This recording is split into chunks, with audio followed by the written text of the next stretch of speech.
Good day, ladies and gentlemen, and welcome to my home, my property here in Livingston, Montana. Okay, right off the get-go, it is October 17th of 2021.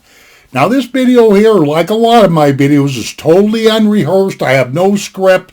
I'm just talking off the, talking off the top of my head. In other words, I'm talking out of my rear end, so to speak, but let me see if this autofocus is working right. I have trouble with that from time to time. But I want to talk just a few minutes about this Brian Laundrie character.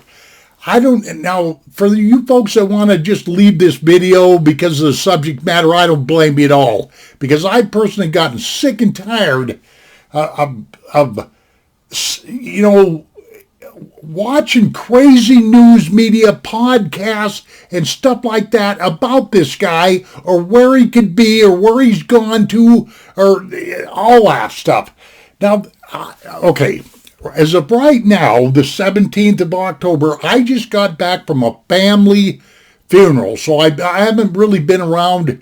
The only thing I was packing was my iPhone, but I had a lot of stuff to do.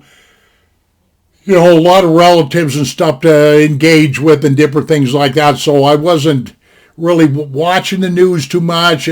Social media, I'm not involved with social media anyway, except for YouTube. But I told myself it doesn't matter. You get back here to Livingston and everything is going to be the same as when you left last week. Guess what? It's even worse. I've only made 2 videos about this whole miserable subject. I'm really not a channel, a news channel, or a crime channel, or a whodunit channel, or whatever have you.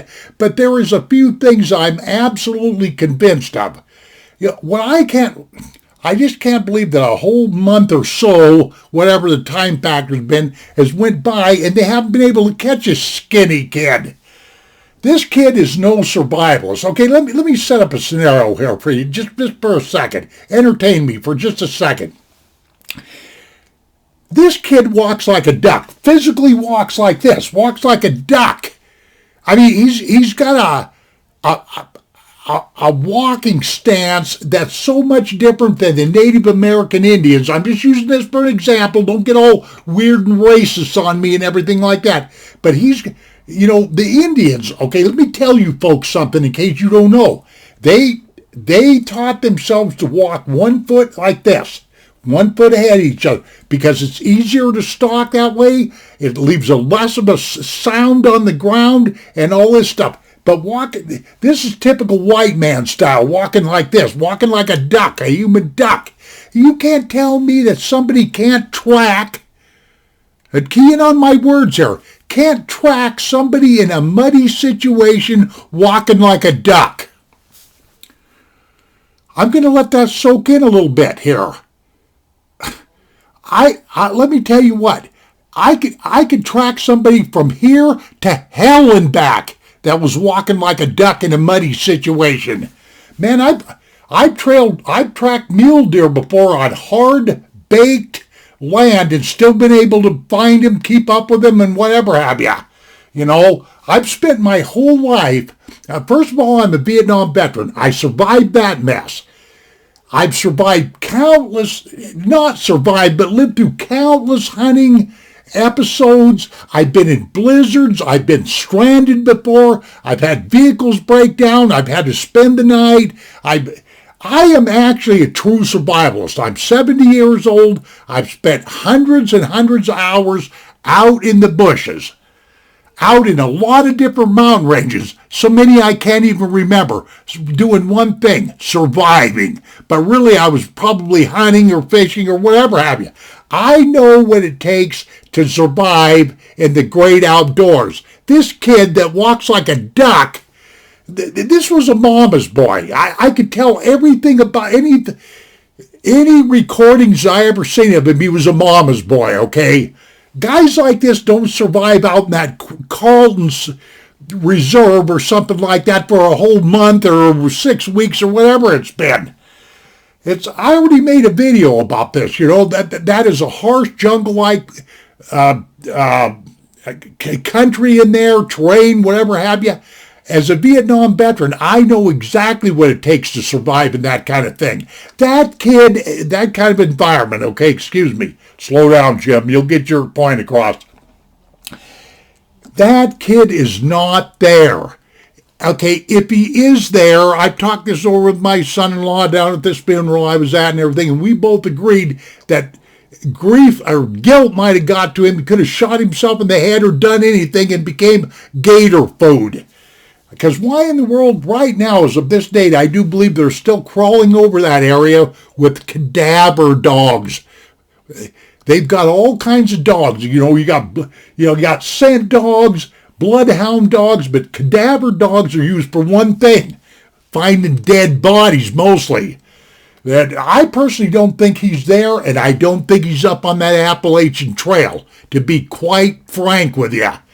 Before I get into that, the reason why I got ticked off enough to do this video this morning is I was seeing on the news media, now people are talking about the fact that this Brian Laundrie, whatever have you, could have strangled Gabby Petito in a what in the hell was I'm old school, man. This stuff doesn't make any sense to me. I'll admit it, but strangled her in a what do they call it? A rage of passion or a state of passion or a whatever here. I'm having troubles with this, folks. In other words, the word I was getting is they were having sex.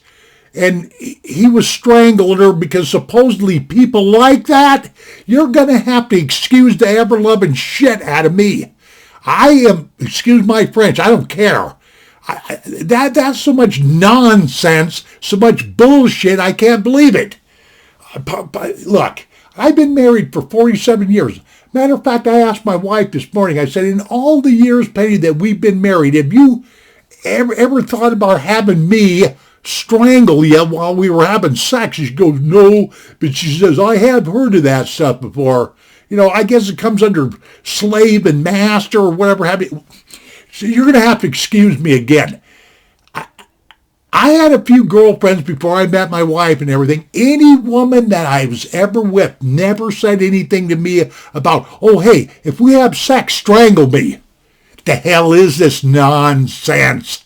This dude, this crazy little fool, this crazy little frog-eyed, frog-walking, pointy-eared, bald-headed little son of a bitch, I'm going to tell you exactly what he done. He strangled her. As simple as that. You can get sex all mixed up in this all you want to, but there is only one way that Gabby found herself in the situation that she did. She really technically should have got away from that guy because he was toxic, but irregardless of what the hell went on, he still strangled her. That's what I honestly believe, because why is he running to hell here? I mean, even if it was a play of passion or whatever they call this crap, I've never heard of this nonsense before. Like I say, I'm old school. You're going to have to forgive me, But if you want to know, getting right down to what I need to say here, besides bitching about this crime of passion thing or having sex and getting strangled. Oh, God. The hell is this world coming to? What is this world coming to? But this is what I really honestly believe. I don't believe he's up on that Appalachian Trail because this guy is no Kit Carson or Daniel Boone or Jim Bridger or none of this stuff. Personally, myself, I think he's off, say, like maybe in Cuba or Mexico or something. I don't even think he's in the United States because he had plenty of time to clear ship. In other words, clear the shores of America and go somewhere else where maybe they don't have extradition treaties and stuff like that. And so what do you got because of all this? People just sitting around guessing. There's going to be guessing until hell freezes over. You hearing me? They're going to be guessing until the Brian Laundrie story dies out and somebody else comes into the picture. Because I know how the news media works. I mean, before this Brian Laundrie thing, there was what is that, Chad Daybell and Lori Vallow thing down there in Idaho going on, and then all of a sudden this Brian Laundrie and Gabby Petito story come in, and that's all you hear. Well, when this dies out, it'll be somebody else, And I hate to really see that, because the authorities, in my humble opinion, are definitely wasting a bunch of money in that Carlton Preserve. That kid ain't there. Either that or he's alligator food. Either that or he's in there dead. Now, I stand to be wrong. I stand to be corrected right off the get-go, but I really don't believe that he's on American soil. And what is this? Okay, 10 minutes. Good. I like to keep these videos short. Nobody likes to watch a long video. Thank you, ladies and gentlemen. This is just my opinion. With all due respect to Gabby and all that stuff, take care of yourselves, and we shall see you on down the trail. Adios, my friends.